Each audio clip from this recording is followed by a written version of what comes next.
रम्य विश्व भासते मज कल्पनांचे, झरझर झरणी झरते मनभावनांचे. लेखक लेखन आशय शब्द सुमधुरतेचे, रसिक हो कथा सांगती जनक कथांचे. रसिक श्रोते हो नमस्कार. आपण मराठी ग्रामीण कथा औचित आणि घात ऐकली असेलच. ग्रामीण भागातील दुष्काळाचे भयान वास्तव मांडणाऱ्या कथेला तुम्ही भरभरून प्रतिसाद दिलात, तर पारदिया आदिम भटक्या समाजाचे अंतरंग उलगडून दाखविणाऱ्या कथेलाही उदंड प्रतिसाद दिलात. या दोन्ही कथांच्या भागांना हजारोंच्या संख्येने रसिक श्रोते लाभले. या सर्व हजारो रसिक श्रोत्यांचे मराठी कथा या आमच्या यूट्यूब चॅनलतर्फे सहर्ष स्वागत आणि मनपूर्वक अभिनंदन आणि धन्यवाद. आम्ही पायगुण ही अजून एक नवी मराठी ग्रामीण कथा घेऊन आज आपल्या सेवेत रुजू होत आहे. आजचा आधुनिक काळ खरोखरच चांगला आहे. स्त्री पुरुष समानतेचं नवयुग सुरू झालं आहे. बैलगाडी, बस, रेल्वे, विमान एवढंच काय, अंतराळ यानसुद्धा स्त्री चालवते. समाजामध्ये कनिष्ठ पदापासून वकील, डॉक्टर, शास्त्रज्ञ अशा वरिष्ठ पदांवरही स्त्रिया विराजमान आहेत. अशा या आधुनिक काळाचा आपणा सर्वांना अभिमान आहे, आनंद आहे. आधुनिक स्त्री ही सशक्त झाली आहे, बलशाली आहे. तुम्ही आम्ही सर्वजण या स्त्री शक्तीचं अर्थात मनापासून स्वागत करतो. पायगुण ही ग्रामीण मराठी कथा ब्राह्मण समाजात घडणाऱ्या घटनांचं प्रतिबिंब आहे. 100 वर्षापूर्वीचा ब्राह्मण समाज यामध्ये रेखाटला आहे. आजकाल ब्राह्मण समाजाची खेडोपाडी खूप तुरळक घरे उरली आहेत. अनेक स्थित्यंतरानंतर हा समाज शहरात स्थिरावला आहे. 100 वर्षापूर्वीच्या ब्राह्मण समाजात अनेक जाचक रूढी, धर्म, परंपरा होत्या. सुधारणावादी समाज असला तरी या कर्मठ रूढी, धर्म, परंपरेतून बाहेर पडायला बराच काळ लागला. त्या काळच्या त्या समाजाची ठेवण, मानसिकता ही कथा आपल्याला उलगडून दाखवते. इतर समाजाप्रमाणे गरिबी, श्रीमंती, सुखदुःख यांची दरी होतीच. धर्म, रूढी, परंपरेचं बडं प्रस्थही होतंच. कोणतीही सुखसुविधा नसताना हा समाज ग्रामीण भागात राहिला. स्त्रियांना मानसिक त्रास सहन करावा लागला, परंतु यातही काही घरे माणुसकीचा धर्म पाळणारी होती, माणुसकीचा धर्म जपणारी होती, माणुसकीची पूजा करणारी होती. त्या काळीसुद्धा आणि आजसुद्धा जगात माणुसकीचाच धर्म श्रेष्ठ ठरला. इतर सर्व प्रकार गळून पडले. योगायोगाने घडणाऱ्या घटनांचा संदर्भ पायगुण म्हणून आधी घरातले लोक लावतात, मग गावातले लोक लावतात. याचा प्रचंड मानसिक त्रास घरातील त्या व्यक्तीला होतो, पर्यायानं गावात राहणाऱ्या त्या घराला होतो. असा नाहक त्रास सहन करीत ते घर त्या मानसिक दडपणातून जात असतं. आजच्या आधुनिक काळात आपण सर्वांनी या गोष्टी ठोकरून लावल्या आहेत, पण त्या काळी या कथेतील नायिकेला याचा मानसिक त्रास होऊ पाहतो. पण घरातील 4 जण तिच्या मागे खंबीर उभे राहतात. योगायोगाने घडणाऱ्या घटनांचा संबंध ठोकरून लावतात आणि सुरू होतो तो सुखाचा प्रपंच. या कथेत 100 वर्षाखालच्या ब्राह्मण समाजाच्या घरचं शब्द चित्रण केलं आहे. अर्थात त्याशिवाय तो काळ रसिक श्रोत्यांपुढं मांडता येत नाही. ती कथासूत्राची अपरिहार्य बाब आहे. लेखक, अभिवाचक या अशा कोणत्याही अनिष्ट काळाचं, रूढी परंपरेचं समर्थन करीत नाहीत. आधुनिक स्त्री शक्तीचं लेखक, अभिवाचक मनापासून समर्थन करतात, स्वागत करतात. आपल्या घरातील वडीलधाऱ्यांनी कुठेतरी तो 100 वर्षापूर्वीचा काळ सांगितलेला, ऐकलेला असेलच. तसेच कथेतील हा जुना कालखंड आपण समजून घ्यावा. मायबाप रसिक श्रोत्यांनी हा काळ समजून घेऊन त्या काळी आधुनिक विचाराच्या दिशेनं टाकलेल्या या सुधारणावादी पावलाला अर्थात कथेला उदंड प्रतिसाद द्यावा हीच अपेक्षा. या कथेपासून आमचे मराठी कथा यूट्यूब चॅनल अजून एका नव्या दालनाचा शुभारंभ करीत आहे.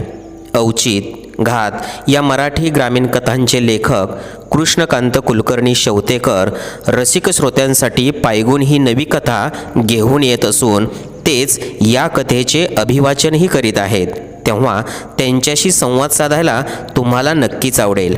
चला तर ऐकूया मनाला साद घालणाऱ्या पायगुण या कथेचा पहिला भाग लेखक कृष्णकांत कुलकर्णी शेवतेकर यांच्याच शब्दात आणि आवाजात. माडगुळचे लोक पंचांग बघायला गावकऱ्यांच्या बरोबर दादांच्याकडे आले होते. पंचांग बघून झालं तसं एकापाठोपाठ एक असे सर्वजण दादांच्या पाया पडले. येऊ का काका असं म्हणून निरोपाचं बोलणं झालं. त्यांनी भिंतीच्या आधारानं जोत्याच्या पायऱ्या उतरल्या. मोठं अंगण पार केलं. त्यापाठच्या लहान अंगणात ते आले. तसे तुळशीच्या कट्ट्यावर टेकले. चांगले 4 बाजूला 4 माणसं आरामात झोपतील असा आईस्पेस तुळशीचा कट्टा होता. 250 वर्षाची जुनी तुळस होती. माहेरची आठवण आली की धाकट्या आत्या या तुळशीच्या आठवणी जागवायच्या. त्या भावविभोर होऊन सांगायच्या, अरे अन्नपूर्णा काकी म्हणजे माझी आजी नववधू म्हणून घरी आल्या. पाहतात तर काय, एवढं मोठं अंगण पण तुळस अगदीच कुठे कोपऱ्यात. त्यांनी ही खंत केशव काकांच्याकडे बोलून दाखवली. मग काय, केशव काका म्हणजे दशग्रंथी ब्राह्मण. त्यांचा गावात चांगलाच दबदबा. काकींनी खंत बोलायचा अवकाश. काकांनी चांगले दणकट 4 वडार बोलावले. आपल्याला परसदारी वडाराचाच शेजार. आपल्यातले वडारी लोक फार चांगले. कधी भांडण नाही की कधी कटकट नाही. पडत्या फळाची आज्ञा शिरसावंद्य मानून वडारी कामाला लागले. दगड येऊन पडले, सुतक्या चालू लागल्या, हातोडे चालू लागले. पांढऱ्या शुभ्र मातीचा गारा तयार झाला. कुणी थरावर बसलं, कुणी हाताखाली कामं केली. बघता बघता तुळस आकाराला आली. त्या वडाऱ्यांच्याच वडारणी आल्या. त्यांनी पांढऱ्या शुभ्र मातीनं तुळस सारवून दिली. तुळस लखलखीत दिसू लागली. तुळशी वृंदावनानं अंगण कसं उठून दिसू लागलं. वडाऱ्यांनी पोतभर ज्वारी मागितली तर केशव काकांनी 2 पोती ज्वारी दिली. वडारणी खुश झाल्या. तुळशीचा ओलेपणा गेला. एका सुमुहूर्तावर तुळशीचं रोप लावून विधिवत प्राणप्रतिष्ठा केली. काल परवा घडल्यासारखं धाकट्या त्या अशी लखलखीत आठवण सांगायच्या. सांगता सांगता स्वतः त्या आठवणीत बुडून जायच्या. एक आठवण सांगून झाली की न थकता दुसरी आठवण सांगायच्या. आमचा मामा बहिणीची आठवण आली की आमच्याकडे यायचा. 4 दिवस राहायचा. त्याच्या बहिणीच्या म्हणजे माझ्या आईच्या हातचं गोडधोड खायचा. ख्याली खुशाली विचारायचा. आणि गरीब बिचारा मामा आल्या वाटेनं निघून जायचा. पण मामा आला की त्याला या तुळशीच्या कट्ट्यावर झोपायची भारी हौस बघ. तो अंथरुणावर तुळशी कट्ट्यावर रात्री बसला की आमचे अण्णा म्हणायचे, गणपतराव पडताल बरं का? नाही हो, अजिबात नाही. झोपतो बघा कसा आरामात. हा दोघातला संवाद बरीच वर्ष झडला. मामाला अण्णांनी पूर्वसूचना देऊनही मामाला तुळशी कट्ट्यावर झोपायचा मोह आवरला नाही. तो झोपायचा आणि निम्या रात्री तो धपकन खाली पडायचा. पुन्हा उठून मग आई ग करत अंगणात पथारी पसरायचा. सकाळी उठलं की आंघोळी आटपल्या की आई सर्वांना न्याहारी द्यायची. न्याहारी करता करता मामा, तुळशीचा कट्टा, त्याची झोप आणि पडणं या गप्पात सारं घर आम्ही बहीण भाऊ हास्यकल्लोळात बुडून जायचो. तुळशी कट्ट्यावर टेकलेल्या गावकऱ्यात आणि त्यांच्या पाहुण्यात हवा पाण्याच्या गप्पा रंगल्या. दादा उठले. दादांनी पंचांग झरोक्या शेजारच्या ठेपेच्या खांबाला ठोकलेल्या एका लहान खिळ्याला अडकवलं. दिवस मावळतीला झुकला होता.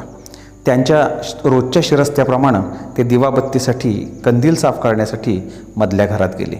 दिवस मावळतीला झुकला की माळवदी घरात काळोख दाटतो. त्या आदमासानंच दिवाबत्ती करावी लागते.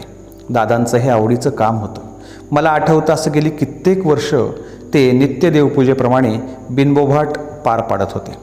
कंदील स्वच्छ पुसायचे. कंदिलाच्या काचा रांगोळीने ते इतक्या लख्ख काढत असत की विचारायची सोय नाही. कंदिलाच्या वातीसुद्धा चंद्रकोरीप्रमाणे अर्धवर्तुळाकृती असत. कंदिलात रॉकेल बेताचंच असे. ते कधी कंदील जमिनीवर ठेवत नसत, तर त्यांना खास 4 घरात तारेचे आकडे केले होते. हलकड्यांपासून ते ठराविक अंतरावर ते असत.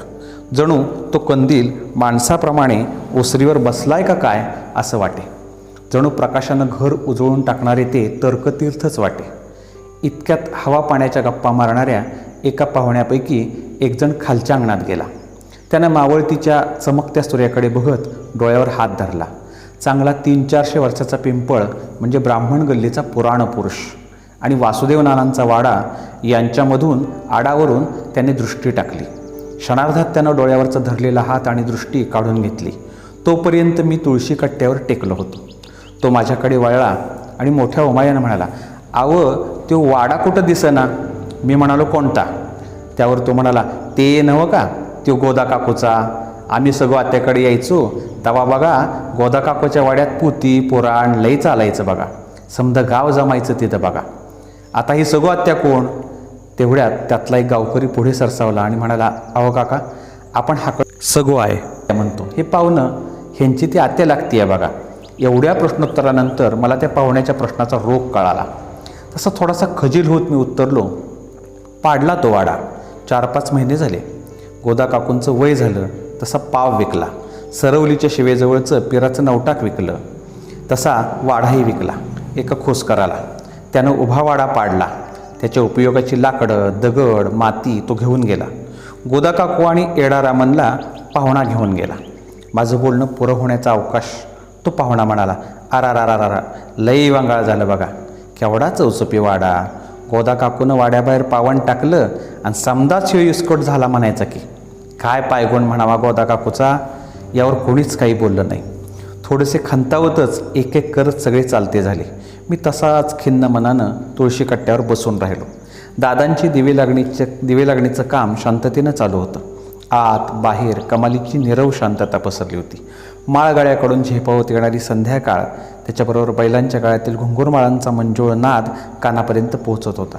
कुलवाड्यांच्या घरी गुराढोरांच्या धारा काढण्याची लगबग चालू होती.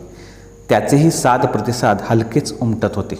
नाही म्हणायला दारासमोरच्या अश्वत्थाची अर्थात पिंपळाच्या पानांच्या आवाजाची सळसळ वाऱ्यामुळे पावसाळ्यात पाऊस पडल्यासारखी जाणवत होती. मनाला आल्हाददायक वाटत होती. त्या हवाहवासा वाटणाऱ्या एकांतात माझ्याही विचाराची चक्र मागे फिरली. 80-90 वर्ष मागे गेली. माझ्या मनात एकाएकी विचार आला, केवढं अडवळणी गाव. ना रस्ते, ना पाणी, ना वीज अशा कुठल्याच सुविधा नाहीत. बैलगाडीशिवाय प्रवास नाही. ना जवळपास आगगाडीसारखं काही ठिकाण नाही. एरवी पायाची पायपीटच. बरं पीक पाणी म्हणावं तर तेही जेमतेमच. सगळी मदार पावसावर. अशा गावंड्या गावात खेडूतांबरोबर दिवस कंठणारे पूर्वज किती बलदंड मानसिकतेचे असतील असा विचार माझ्या मनपटलावर चमकून गेला. त्यात तो कर्मठ काळ, धर्म, रूढी, परंपरा यांची असंख्य बंधनं. माझं मन गोदा काकूंच्या बालपणीच्या काळात रमलं. त्यांचं माहेर गावापासूनच 4-5 कोसांवरचं खोसं. मोठा थोरला ब्राह्मण गल्लीचा तो खोशाचा चिरेबंदी वाडा. ऐसपैस वाड्याचा चौक. चांगलं एखादं कार्य पार पडेल असा. 4-4 खणांच्या ढेलजा, पुढे 10 कण ओसरी. डाव्या उजव्या बाजूच्या मोठ्या ऐसपैस कोठीच्या खोल्या. माझघराला लागूनच एक अंधारी बाळंतिणीची खोली. त्यात नेहमी शेपा आणि वावडिंग्याचा वास भरलेला. अनोळखी माणसालाही शेजारून गेलं तरी न सांगता ही खोली ओळखता येईल असा तो दर्प. तर समोर उजव्या बाजूला दोरखंड, खिळे, मोळे, जुने पोहरे, रानातल्या टाकाऊ वस्तू यांची तोंडोतोंड भरलेली आडगळीची खोली. 5-25 माणसं जेवतील असं मोठं स्वयंपाकघर. मागे प्रशस्त परस. त्यात बकुळी, चाफा, पारिजात असे देवपूजेसाठीचे वृक्ष. आणि बकुळी खालचा तो अष्टकोनी आड, त्यावरचा तो आवाज देणारा रहाट आणि पोहरा. या आडानं कित्येक पिढ्यांची तहान भागवली होती. आजही तो स्वादिष्ट मधुर जलांसह अहोरात्र परसात हजर होता. असं वैभव घेऊन तो वाडा नांदत होता. धनधान्य, दूध दुभत्यांनी तो समृद्ध होता. खोशाच्या शिवारातली 70-80 एकर शेती, तर केवत्याच्या शिवारातली 5-25 एकराचा मळा, दोन्ही गावाच्या शिवारात मिळून 2-5 पाण्याच्या विहिरी. दामोदर भट विचार करीत बसले होते.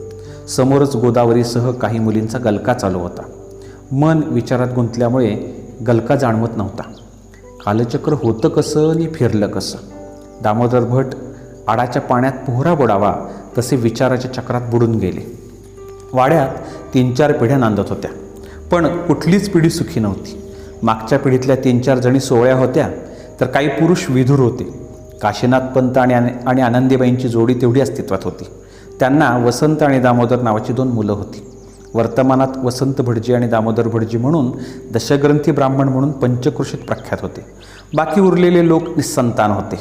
वसंत भटजींना रामन नावाचा एक मुलगा होता. तोही वेडसर होता. वयानं लहान होता, तरी तो वेडारामन म्हणून गावभर ओळखला जात होता. दामोदर भटजींना सिंधू, जमुना, विमल अशा 3 मुली होत्या. मिळून तिसऱ्या पिढीतही वेडेपणाचं जडशीळ दुःख उभं होतंच. काशीनाथ पंत दशग्रंथी ब्राह्मण. पहाटे 2:30 पासूनच वाड्यात वेदमंत्रांचा घोष ऐकू यायचा. रोज घरची देवपूजा पठण संपले म्हणजे दुपारी 12पर्यंत ग्रामदैवताला लघुरुद्र रोज चालायचा. रोज पूर्णवर्णाचा नैवेद्य देवघरासमोर आणि ग्रामदैवताला दाखविला जायचा. एरवी त्यांचं मराठी बोलणं फार कानावर पडायचं नाही. प्राकृतापेक्षा संस्कृताचेच उच्चार वाडाभरून असायचे, कानावर पडायचे. वाड्यातले सर्व लोक, शेतावरची गडी माणसं, कामकरी सर्वजण 16 ओळ्याचं बडप्रस्थ सांभाळायचे. वाडा अखंड वेदमंत्र घोषात बुडालेला असायचा. संध्याकाळच्या आसपास काशीनाथ पंत धोतर, कोट, जरीचा रुमाल या वेशात गावातून देवदर्शनासाठी निघालेले दिसायचे. तिन्ही सांजेच्या आत ते सर्व ग्रामदैवतांचं दर्शन घ्यायचे. असा रिवाज गेली अनेक वर्षाचा होता. पुन्हा ते 1-2 तास ओसरीवर बसलेले दिसायचे. त्यावेळी घरातली बाहेरची माणसांची वर्दळ पार बंद असायची. विचारला तर एखादा प्रश्न घरातील वडील म्हणून भामा काकू विचारायच्या. अन्यथा वाडा संसाराची आसक्ती सोडून काशीनाथ पंतांसह निरागस शांततेत बुडून जायचा. धनधान्य, सोनं नाणं, दूध दुभतं यांनी समृद्ध असणारा वाडा तितकाच तो दुःखानेही भरून गेला होता. वाड्यातली प्रत्येक व्यक्ती म्हणजे जिवंत चित्रकथा होती. भौतिक समृद्धी असूनही प्रत्येकजण दुःखाने कणत होता. जगताना वेदना ठसठसत होती असे वाटत होते. एवढा चिरेबंदी वाडा पण दुःखाने पोखरून काढला होता. वाड्यात नांदणाऱ्या 3ही पिढ्यात हे दुःख ठासून भरले होते, ओसंडून वाहत होते. काशीनाथ पंतांचे वेदमंत्रांचे घोषसुद्धा या माणसांचे हे दुःख, वेदना संपू शकत नव्हते. असं का व्हावं? एकीकडे समृद्धी आणि दुसरीकडे डोंगराएवढं दुःख. असं विचित्र दान परमेश्वरानं का द्यावं याची तासनतास उकल करीत काशीनाथ पंत बसायचे. पंचकृषीतल्या लोकांचे भविष्य बिनचूक सांगणाऱ्या वेदशास्त्र संपन्न काशीनाथ पंतांना स्वकीयांच्या भविष्याचा उलगडा होत नसे. शेवटी ज्याचं त्याचं प्राक्तन असं म्हणून त्या दिवसापुरता तरी का असेना विचाराचं ते चक्र थांबायचं. पुन्हा परमेश्वरचरणी ते चित्त रमवायचे. झोपण्यापूर्वीची रामदास स्वामींची करुणाष्टके ठळक आवाजात ऐकू यायची. अनुदिन अनुतापे तापलो रामराया, परमदिन दयाळा नीरसी मोहमाया, अचपळ मन माझे नावरे आवरिता, तुझे विणशिण होतो धावरे धाव आता. वाड्यावरून जाणाऱ्या कुलवड्यांच्या कानी ही करुणाष्टके पाडायची. ते लांबूनच हात जोडायचे, पुढे चालायचे. गेली अनेक वर्ष हे असंच चालू होतं. रोज अनेक प्रकारे राशीकुंडली, जन्मलग्नकुंडली, प्रश्नलग्नकुंडली मांडल्या जायच्या. तरीही हे असं का हा प्रश्न अनुत्तरितच राहायचा. कागद पुन्हा मूळच्या जागी फरताळात जाऊन बसायची. काशीनाथ पंतांचा आशावाद दुर्दम्य होता. कधीतरी परमेश्वराच्या कृपेनं भविष्याचा उलगडा होईल. या वाड्याचा भूतकाळ राहिला पण भविष्यकाळाचा तरी अचूक उलगडा होईल यावर ते ठाम होते. आज वेड्यारामांमुळे पुढच्या पिढीचं भविष्य अंधारात होतं. दामोदराच्या 3 मुली दिल्या घरी सुखी होतील, पण रामांचं काय? त्याला सावरणारं कोणी जन्माला येईल? या वाड्याला आधार होईल? या दुर्दम्य आशेवरच सारं काही सुरू होतं. वाड्यात असणाऱ्या 16 विधवा परिस्थितीनं खाष्ट बनल्या होत्या. सुवासिनींवर त्या वाटेल तसं तोंडसूक घेत होत्या. वाड्यातनं ज्यांच्या बायका वारल्या आहेत असे विधूर काही त्रागा करत नव्हते, पण अकाली आलेल्या वैराग्यानं पार काळवंडून गेले होते. काशीनाथ पंतांची 2 मुलं वसंत आणि दामोदरांवरच सर्वांची मदार होती. वसंत भटजी सर्वांचाच आधार बनत होते, पण पोटच्या वेड्या मुलांमुळं तेही सैरभैर होत होते. रखरखीत उन्हाळ्यात वाऱ्याची झुळूक यावी तसं वेड्यारामनला येणाऱ्या भावंडाच्या वार्तेनं अख्खा वाडा आनंदून गेला. वसंत भटजींची बायको कालिंदी वहिनी त्याही आनंदून गेल्या. वाड्यात इतकी माणसं दाटलेली, जो तो त्यांना हवं नको विचारू लागला. 16 सासवा अनाहूत सल्ले देऊ लागल्या. आतली बाहेरची माणसं सांभाळता कालिंदी वहिनींना तारेवरची कसरत करावी लागत होती. हे सर्व सांभाळता बरेच दिवस निघून गेले. सर्वजण जरी या आनंदात होते तरीही वार्ता कळल्यापासून काशीनाथ पंत मात्र चिंतित होते. भविष्याचा फैसला काही दिवसांवर आल्याचा त्यांना वाटत होता. ते अनेक ग्रंथ चाळत होते, भविष्याचा वेध टिपत होते, पण कालिंदी वहिनींकडे बघून त्यांची चिंता आणखीनच गडद होत होती. कालिंदी वहिनींचा चेहरा दिवसेंदिवस काळवंडत चालला होता.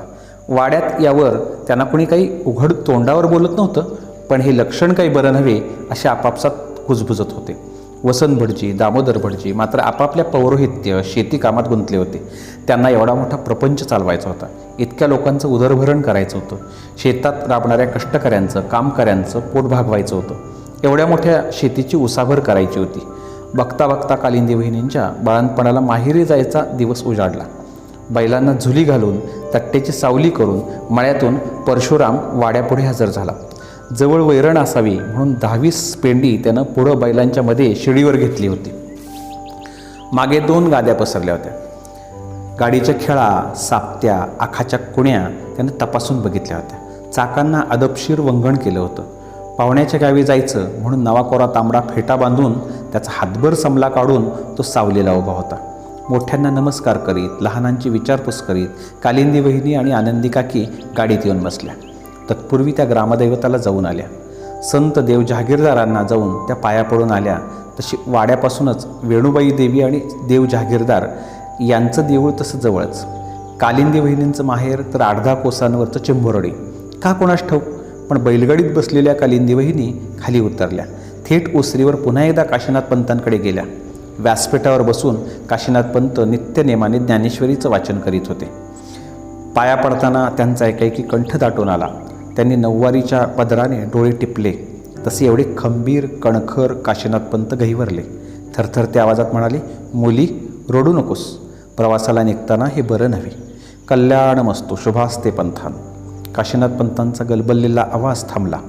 कालिंदी वहिनींनी काशीनाथ पंतांकडे एकदाची जी पाठ फिरवली तसे त्या थेट बैलगाडीकडे आल्या.